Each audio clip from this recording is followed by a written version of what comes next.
Hi, everybody. I'm Renee Charles, and it is my pleasure to introduce our guest speaker today, President Steve Standifird.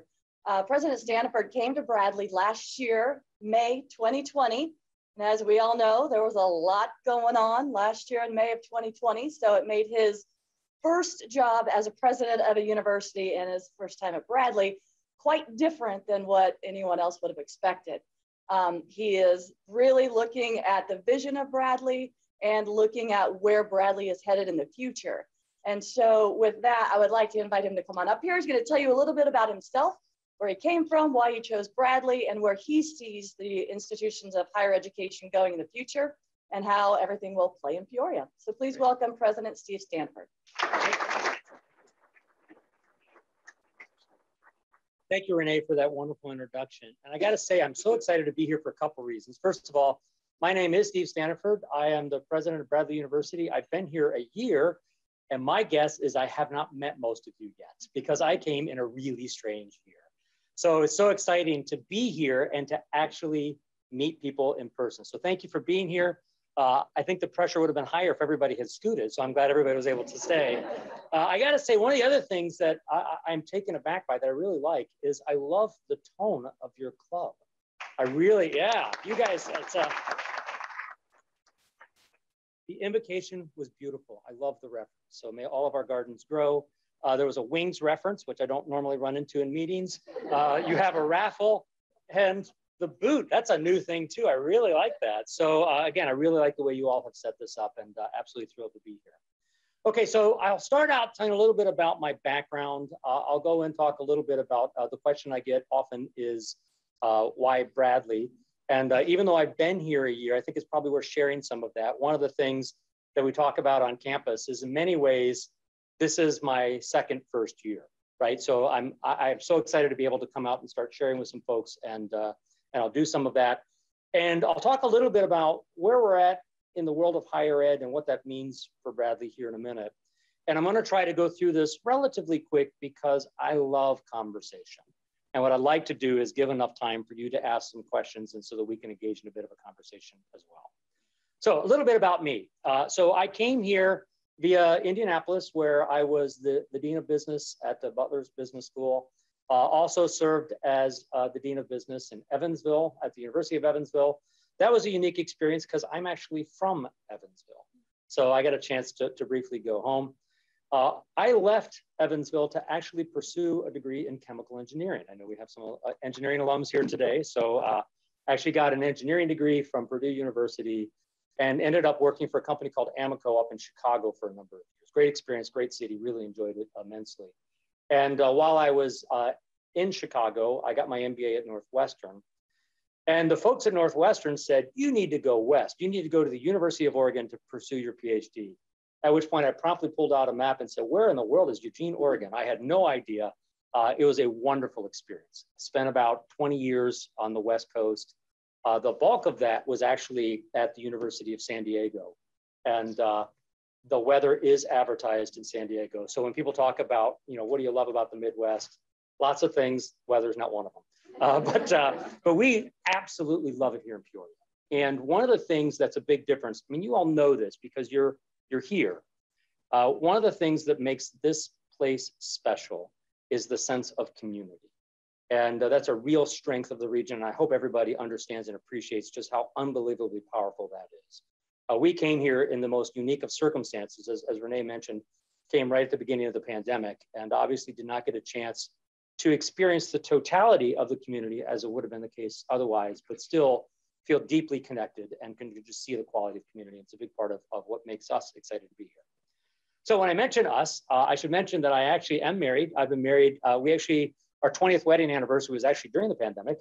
So we just celebrated 21 years, and my wife is a retired CFO and has joined us here in the community as well. And excited, I think years from now, the statement's gonna be the best thing I ever did is I brought my wife to Peoria, because she's gonna be a great community member, and I'm excited to get her introduced as well.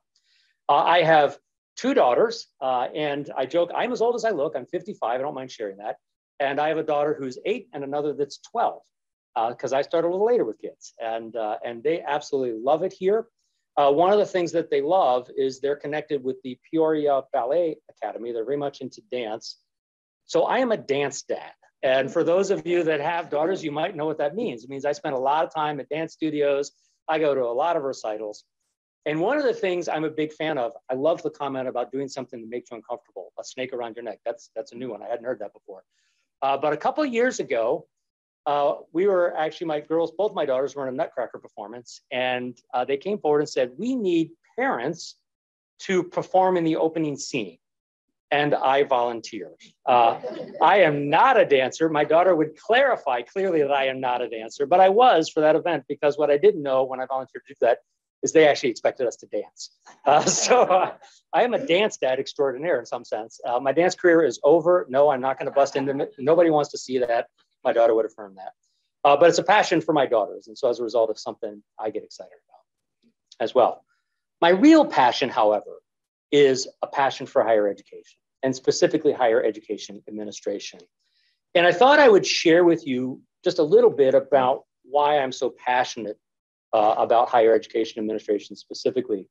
There's a professor from Harvard, a guy named Bill George, who wrote a book called True North. And in this book, it was actually a study that he did. He went out and talked to a number of successful executives and found that in many of their cases, there was a pivotal moment in their life, a thing that really informed them and shaped their leadership point of view. And his encouragement is find that for yourself. What's your true north? That's the name of the book. And I've done that. I've spent some time thinking about what my true north is. And it is the heart of my motivation. I'm a first generation college student. We actually at Bradley University have a large percentage of first generation college students, by the way. That's one of our strengths as an institution. And because of my education, I have been able to do things, to experience things, to have a quality of life that no one else in my family has ever been able to have. I've been able to do things they couldn't even imagine. And I so treasure and value that. And what I get particularly excited about is helping build institutions that build human potential. That's my passion. That's the thing that drives me every single day. And so the question I often get is, why Bradley? Why did I come to Bradley University? And why am I so excited about what we do? And I say most sincerely that I have never been connected with an institution that I thought did a better job of really building human potential. And that's what really excites me. I think you probably know from the brief overview, I'm not a Bradley alum. I'm thrilled with the path that I ultimately ended up with, pretty excited about how it all concluded. That said, I'm pretty certain my path would have been a little bit cleaner and shorter had I come here. And in case you're not as convinced by me saying that, I can tell you I've already started working on my daughters and saying, you got to go here, you got to be here. Because I know if they come here, we will help them become the best version of themselves. And that's really what we're all about. And that's the thing that gets me particularly excited. I'll talk a little bit more about how we're doing that here in just a second. I thought I'd tell you just a little bit about what's happening at the university. This last year was quite unique. Obviously, the pandemic changed things for everyone, including very much in higher ed. I am thrilled to say that we were operational throughout the pandemic, and we were on campus throughout the pandemic. And that's something that I have to give a huge shout out to my colleagues. We have something called the virus response team. Renee has been a phenomenal partner in that. I got to know Renee very well over this past year. But we were able to put all the things into place to make that happen. And I'm pretty excited that we were able to do that. The other thing that was kind of interesting is you probably heard going into the pandemic, obviously lots of uncertainty. And one of the questions was, is this going to be the thing that radically disrupts higher education? And there were predictions of enrollment drops of 25, 30%, et cetera, et cetera. In the final analysis, it actually worked out much better than I think many anticipated. We did see about a 4% drop in enrollment during the year of the pandemic. Our numbers are back up to where they were pre-pandemic. So actually enrollments have stayed solid, and that's been a huge benefit for us. Our endowment has performed particularly well. We have a very healthy endowment, and it continues to get healthier. And a shout out to our political leaders. The CARES Act was really critical to helping many organizations, including higher education, navigate the challenges. And as a result, I am really optimistic, not only about where we're at, but where we're headed. I feel like we're in a really strong position, ready to move forward And I'm confident and excited about the future of the university.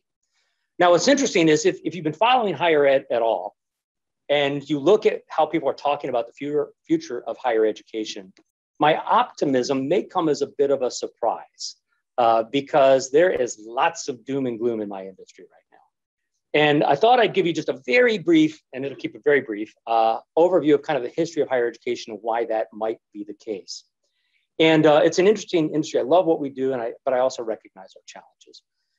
One of the things that's interesting about the industry is we've been around for a long time, right? I mean, higher education in different forms has existed pretty much forever, but it really in the US took off in the mid to late 1800s.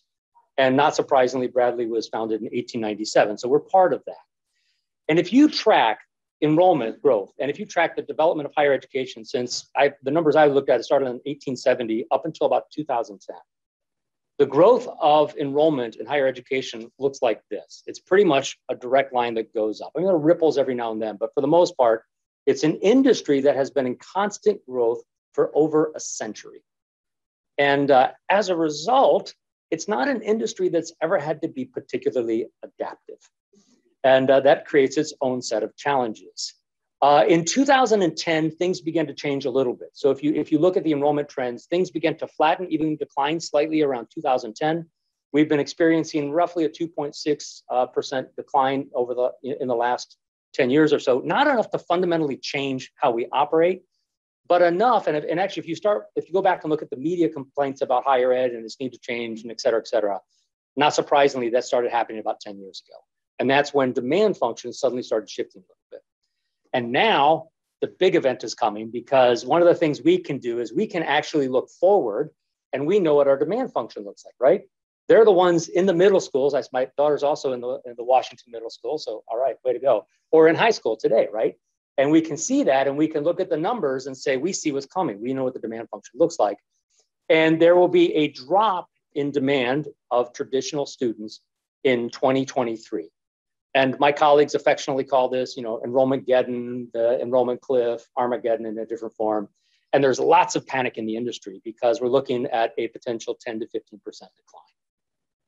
Now, I say that to a room full of leaders in different areas, including in different areas of business. And many of you would probably pause and say, okay, 10 to 15% decline, been there, done that. How do you just got to think a little bit differently.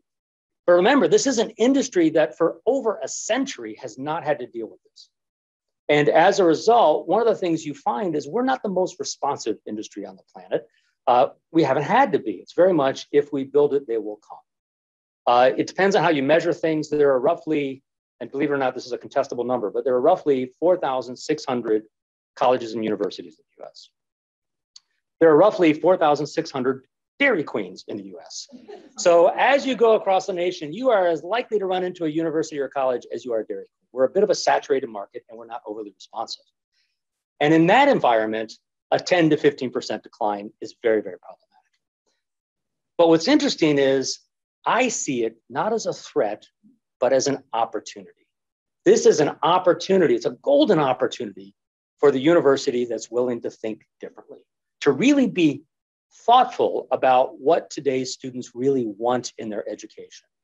So we just went through a strategic planning process, and the way we began the process, again, my industry, I love it. One of our challenges is we're very introspective. So a traditional higher education strategy process would have been a lot of internal conversation, boom, we pop out a strategy.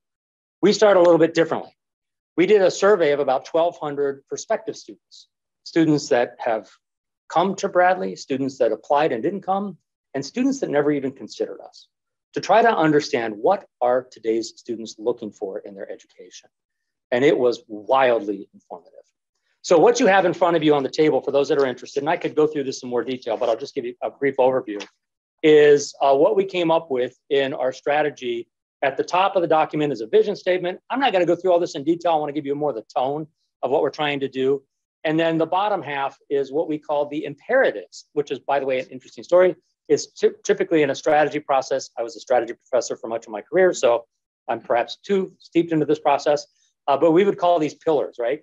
And our Vice President of Athletic Affairs, Chris Reynolds, who I suspect some of you know, was one says, wait a minute, that seems stale. Isn't it as imperative that we do these to do the strategy? So these are our strategic imperatives. Change in tonality, but I really like it. These are the things we must do to be competitive. And I won't go through these in detail, but instead I'll give you a sense of what they are, and you can perhaps begin to fill in the details of how they came out in terms of what's on the document. So the first thing we discovered is we really need to think differently about what constitutes a student, right? Because we have in our mind, we look at the pipeline in the middle school and the high school and where we used to recruit from and where we typically get students to say, oh, we're in trouble. But that assumes a static vision of student. And one of the things that we've come to really understand and appreciate is students come in all shapes and sizes and forms. There's a vast diversity of ethnic, cultural, religious, sexual orientation, socioeconomic background, age, and students come in many, many shapes. And while the category of what we would identify as our traditional undergraduate students may be declining, the number of students out there is still vast, right? So one of the things we've immediately thought about is absolutely core to our strategy, pivotal to our strategy, is to create, and you see this in the first imperative, a community that is welcoming, caring, diverse, and inclusive. And the idea is come as you are, come who you are, and let us help you become the best version of yourself. Not what we think is the best version of yourself, but what is truly the best version of yourself. And so that is an overarching theme in all the things we're doing in our strategy. And I could bore you to tears on things we're thinking about on how we do that better, but it really is an important theme. It's not just a demographic cliff, it's a demographic shift. And what we're trying to be savvy about is make sure that everybody is considered, is recognized as being welcomed at the university. And that's a core part of our strategy.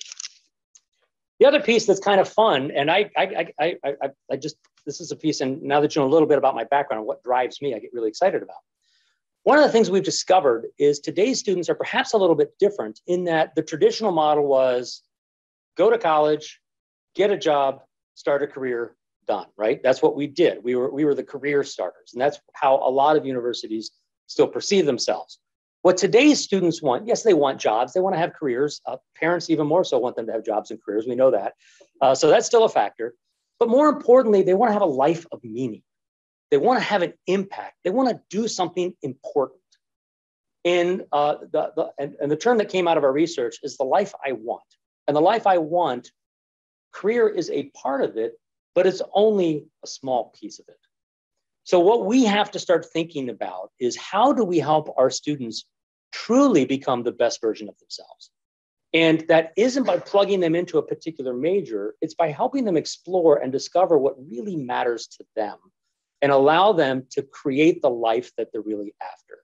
And it forces us to think very differently. And so when you see personalized life path, return on educational investment, but the investment is more than just career, it's life, and boundary breaking innovations. One of the things we have to do is we have to think differently. It's not about coming and picking a major, it's about coming and discovering who you are and what's really going to allow you to have the fullest life that you want. And so there's a lot of rethinking about how we run the university. I'll give you just a couple analogies and then I'd love to open it up to questions and comments.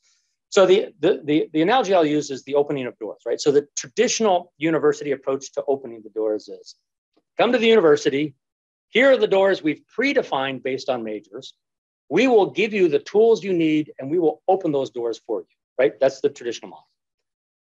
But that's not what today's students want. The model today, and the model we love to pursue, is this idea of come to Bradley, let's mutually discover thousands of doors. And maybe the door for you is a door we haven't even thought about yet. Great, even better. And then let us help you develop the skills so that you can open that door. And it's just a different way of thinking. And I'll just give you one student example and then open it up for conversations. It's a student that just graduated, I think from his master's degree. Thank you, she's in May, thank you. Renee is confirming this for me because she knows what I'm about to talk about. An individual named Pierre Paul.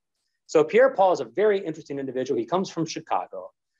He came to Bradley, he's on our speech team. You might know we have a really good speech team. And he's a really dynamic young man. And came and was convinced he was going to go into political science, right? Be a politician and go down that path, a big public service mentality. And he shows up.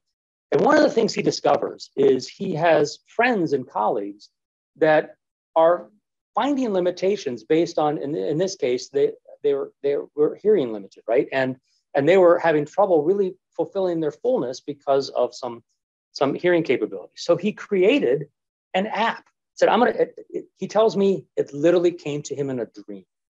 His dream was, I'm going to create an app that translates sign language into verbal language.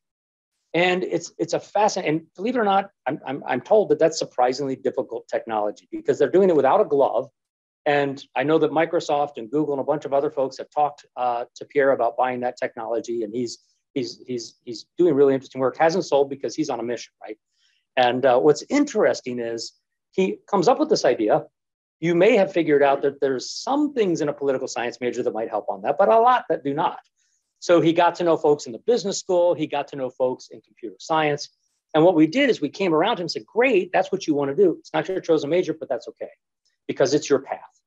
And we were able to come to him and surround him with resources. And today he has a business called We Hear You. He's now working on another app where if you come up to a door that is automatic, and perhaps there's a button you could press to open it, but you're in a wheelchair, you can't get to the button. They've created something that would be on your wrist. You can tap it and it opens the door for you. And so again, it's a mission driven. It's not at all what he came here to study, but it's who he came here to be. And through the university, we've helped him become the fullest version of himself. And now that you know a little bit about my background, you can begin to see why that's something I get really excited to be able to do and why I am so thrilled to serve as the president of Bradley University. Okay, so that's a little bit about my background, a little bit of the story. I'd love to, if we have time, open it up to any questions and comments that you may have. And I love any question and comments, so free game on anything, just to open it up for anything that you may want to ask. And if it's a really difficult question, my PR person is here with Renee, so she can help us out on the really tough ones. So 5 years from now, how are you going to measure whether or not this turnaround has been successful? Boy, so it's interesting. You sound like our trustees, by the way. They asked me the same thing. It's a great question. So there's one measure that is most important, right? Students are voting with their feet. And if we are delivering on what it is they really want in their educational experiences, we should see that in the demand function of the university. I mean, there's a bunch of intrametrics we have on, collaborative programming and different majors and quite frankly, experiences like Pierre Paul, but the ultimate measure, I was in a former life, I was a business school dean, so I don't mind using those kind of analysis.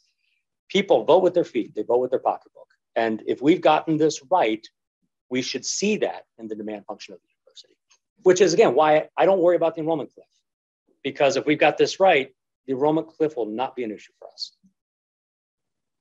Speaking of pocketbook and costs, yeah. What do you see the relationship between Bradley and less costly alternative like, ICC? Yeah. What do you see the relationship being for that future? Is it competition or association? So total partnership. I'm a big, so Sheila and I've talked a fair amount, and I'm so excited about what ICC is doing as well.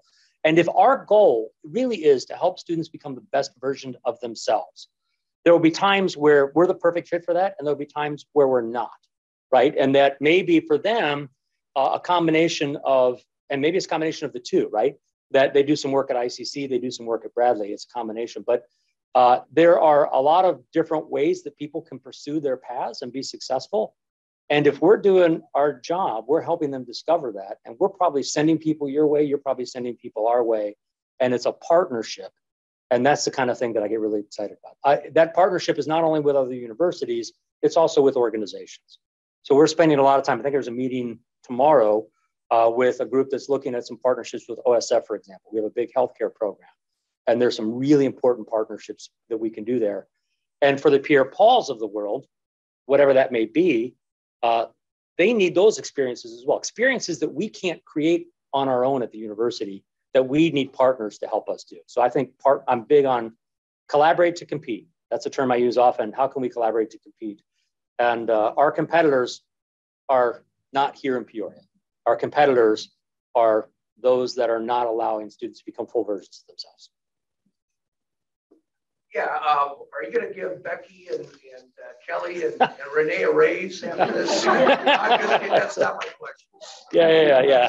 I guess probably the biggest thing, the biggest elephant right now is still in the news, everything like that. Yeah. How are you planning on attacking the COVID thing this fall? Yeah. And we're just now seeing that they want to start pushing masks indoors, but we're also seeing that 99.5% of the people that are getting COVID aren't vaccinated. Right. And I hate to see us take this huge step backwards. Yeah, boy, it's interesting. we've all learned a lot in this last year, right? And one of the things that we've been pretty aggressive about from day one and are today, it informs all of our decisions, is taking, we're a science-based approach, right? We're an institution of higher education, we have big health services. So one of the things, I will do full circle on your answer in just a second, but part of the reason we were able to stay on campus throughout the year is we knew early on, based on good scientific evidence, that contact tracing was key. So when we had a relatively concerning outbreak on campus last fall, we saw it before it happened because of the contact tracing, and that was following the science. So we've continued to do that. So our health center is actually run in partnership with OSF. I do love partnerships. And the individual who runs it is Dr. Jessica Higgs. And I will be on a phone call with her probably later today on this very issue, because we reserve the right to change our mind on everything as we get more data. We are looking at the upward tick in cases. And so we're going to talk about what are the different things we need to do in the fall based on this. It was in the news, so you may know we're not requiring the vaccination. But that was a scientific decision, which sounds really weird because we know the vaccination works. But based on a survey, we actually got indication that something like 80% of our students either had or were planning to get vaccinated. So forcing the vaccination would not have increased participation. And in fact, it would have created some perverse behaviors around people declaring religious exemptions. So we decided not to require it based on the data we had. What we will do is we're going to have a testing procedure when people come in. And one of the things we'll be doing is we will be collecting information on vaccination. And if we find that number is particularly lower than we anticipated, that's obviously an issue we'd look at. So it's collect the data, use that information to constantly update our decision-making. And we have a virus response team that meets every week. And actually, we dropped to every 2 weeks, but it's ended up being every week. And in the fall, it'll kick up to every week again as well. And Renee has been part of that from the very beginning. So she's seen that up close and personal. It's been dynamic. And it's not over. We've got to recognize that. So. Any other questions? I was a professor at one point, so I'm actually comfortable asking questions too, but maybe I should hold off on that. So but I think we're up on time anyway. So that's, thank you. It's been a pleasure.